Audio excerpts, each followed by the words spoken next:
Hello les amis, nous sommes le dimanche 27 septembre 2020 et en ce moment l'actualité va si vite que je vous recommande de me suivre sur mon compte Twitter que je mets dans les liens parce que il y a de quoi faire 3 émissions par jour en ce moment. Hier soir on avait appris une horrible nouvelle. Heike Schöning, que je vous avais présenté ici dans une vidéo YouTube il y a déjà quelques temps, comme le médecin allemand qui avait créé une association AQ.org 2020 et qui avait été récemment à Berlin et avait invité Robert Kennedy Jr. à venir faire un discours, s'est rendu à Londres pour faire un discours et il a été arrêté hier, mais manu militari, par des policiers armés, un truc de fou, et on n'avait absolument pas de ces nouvelles. Et donc, évidemment, sur Twitter, ça s'est déchaîné complètement. Il y a eu évidemment une lettre de l'Alliance des docteurs du monde qui demandait la libération immédiate du docteur Heike Schöning. Et donc, on a appris tout à fait là, maintenant, que le docteur Heike Schöning a été relâché finalement. Et évidemment, la vidéo de l'interview de Heike Schöning a été de suite censurée par YouTube. La censure continue, bat son plein. Elle bat vraiment son plein. Vous êtes aussi nombreux à me dire que vous avez du mal à me joindre sur ma nouvelle chaîne Odyssée. J'ai été censuré. Si vous voulez m'envoyer des messages sur simanotrotat@gmail.com, ils disent qu'il y a un problème avec cette adresse. Donc je gêne, donc je continue de plus belle. Mais suivez-moi sur Twitter. C'est parce que ça va être chaud patate là, dans les prochains jours. Je vous le dis, ça va être chaud patate. Il va y avoir de belles choses qui vont se passer. Et quand je vous parlais de censure, mais alors c'est vraiment terrible. Regardez, je vous laisse le lien, vous pouvez lire absolument tout. Professeur Toussaint Toubiama et 200 autres scientifiques universitaires et professionnels de santé censurés par le JDD. Ils avaient décidé de faire une tribune dans le JDD, qui leur a dit « Ah ok, il n'y a pas de souci ». Au dernier moment, ils ont été censurés par le JDD, qui a préféré à la place faire une tribune, un collectif de médecins, des mesures radicales dès ce week-end pour des vacances de la Toussaint sereine. Voilà. Rendez compte un petit peu. Donc c'est toujours la lutte entre ces médecins qui ne comprennent rien à ce qui se passe et on n'écoute pas les spécialistes comme le professeur Toussaint et surtout le professeur Toubiana, directeur général de l'IRSAN qui surveille les épidémies depuis des années et des années. Mais on donne la parole à des gens, à tout et n'importe qui, comme je vous l'ai dit hier, même à des philosophes. Maintenant, c'est des économistes qui, je vous en ai aussi parlé hier, qui disent qu'il faut reconfiner le pays. Les 2 Nobel sont mariés femmes et monsieur a dirigé le doctorat de mademoiselle, devenue sa madame ensuite. Ceci peut vraiment induire en erreur. Votre titre est une tromperie de plus. Il faut vraiment que les médias arrêtent d'inviter n'importe qui. Et pourquoi inviter des prix Nobel d'économie à venir parler épidémiologie, quoi? Maintenant, si vous pensez que c'est normal, ça veut dire que vous pouvez me l'expliquer. Il n'y a aucun souci, je suis prêt à entendre tout ce que vous me dites. Et donc, dans cette tribune des médecins, qui a été censurée, qu'est-ce qu'il disait? Qu'il était urgent de changer de stratégie sanitaire face au Covid-19. Cette tribune devait donc paraître ce jour, acceptée le samedi matin par le journaliste en charge de la rubrique Tribune Opinion. Elle devait paraître intégralement sur le site internet du journal et faire l'objet d'un article dans la version papier du lendemain. Le journaliste disait s'en féliciter car cela allait permettre un débat contradictoire avec d'autres opinions très alarmistes exprimées ce jour dans ce journal. À 16h, ce journaliste nous a pourtant prévenu que sa rédaction en chef interdisait la publication. Certitude de détenir soi-même la vérité, couardise, volonté de ne pas déplaire au gouvernement, nous ignorons les raisons de cette censure que personne n'a jugé utile de nous expliquer. Ouais, en plus. Et puis moi je connais des professeurs qui ont donné des grosses interviews sur Libération et tout ça, qui n'ont jamais vu, qui n'ont jamais été publiés. Et donc, dans cette tribune, plus de 200 scientifiques, universitaires, professionnels de santé critiquent la dérive de la politique sanitaire du gouvernement français. Ils estiment qu'elle conduit à des interprétations erronées des données statistiques et à des mesures disproportionnées et demandent que l'on évalue nos connaissances réelles pour définir démocratiquement une stratégie sanitaire. Tandis que le gouvernement prépare une nouvelle loi, la 4e en 6 mois, prolongeant le régime d'exception qui a remplacé l'état d'urgence sanitaire, le ministre de la Santé a encore annoncé mercredi 23 septembre des mesures restrictives des libertés individuelles et collectives qu'il prétend fonder scientifiquement scientifiquement sur l'analyse de l'épidémie de coronavirus. Cette prétention est contestable. Nous pensons au contraire que la peur et l'aveuglement gouvernent la réflexion, qu'ils conduisent à des interprétations erronées des données statistiques et à des décisions administratives disproportionnées, souvent inutiles, voire contre-productives. Et des exemples sur cette chaîne, vous en avez de nombreux. Je vais vous donner un exemple. Vous savez combien en Thaïlande, parce que là, on continue le virus de la peur, on parle que de Covid, on s'en fout complètement du tiers-monde, on s'en fout complètement de tous ces pays qui souffrent, on s'en fout complètement des petites et moyennes entreprises en France qui souffrent et qui vont fermer, on s'en fout des gens qui vont être licenciés, on s'en fout de la vente d'antidépresseurs qui devient massive dans ce pays, on s'en fout complètement du taux de suicide qui explose. Vous savez combien de personnes sont mortes du Covid en Thaïlande? Vous avez une idée? C'est quand même un pays de 70 millions d'habitants, hein, la Thaïlande. Il y a eu 59 morts. 59 morts du Covid.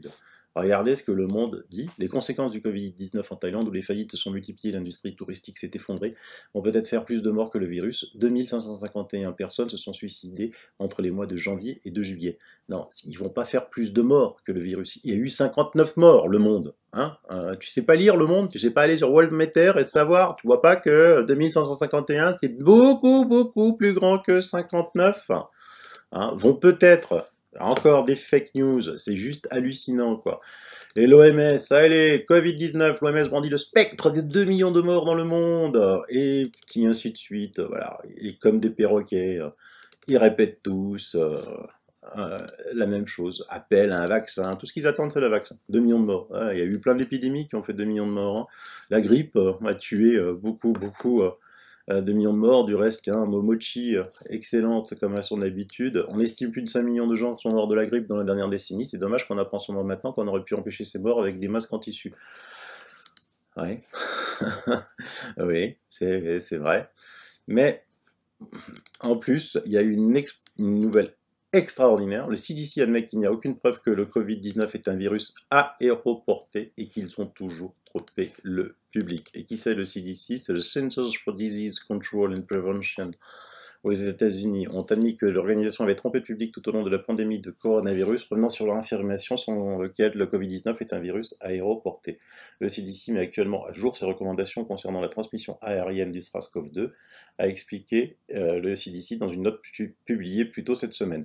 C'était une erreur de la part de notre agence et on s'excuse au nom du CDC, a déclaré John Brooks, médecin-chef de la réponse d'urgence Covid-19, lors d'un appel avec des professionnels de la santé lundi. Les directives mises à jour indiquent que le virus Covid-19 est censé se propager principalement de personne à personne.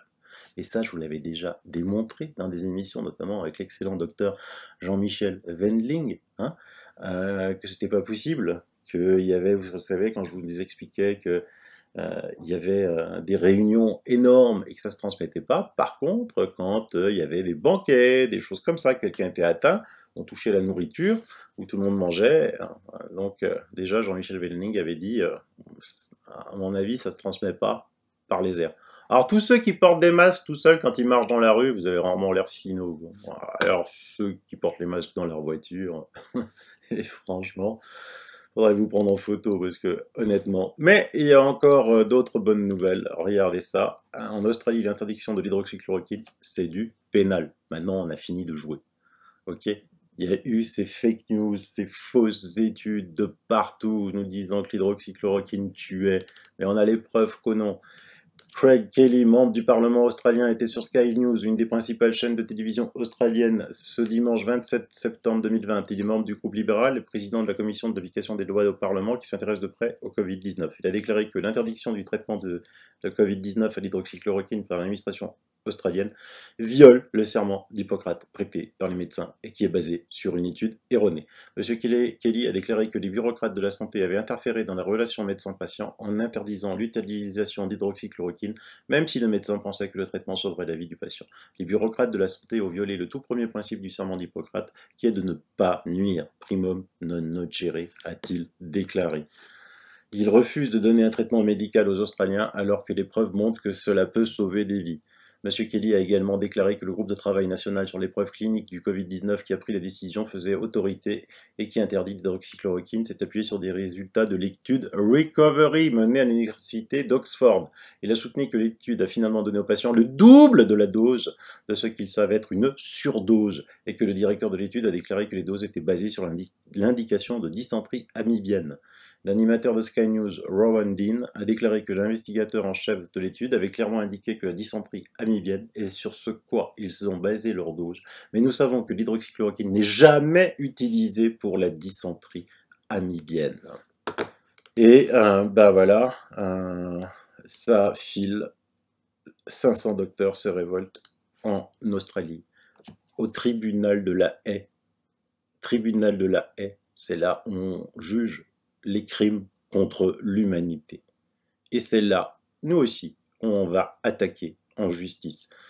Il y a une étude du Lancet qui a été trompeuse, foireuse, le Lancet l'a retirée, on s'est basé dessus.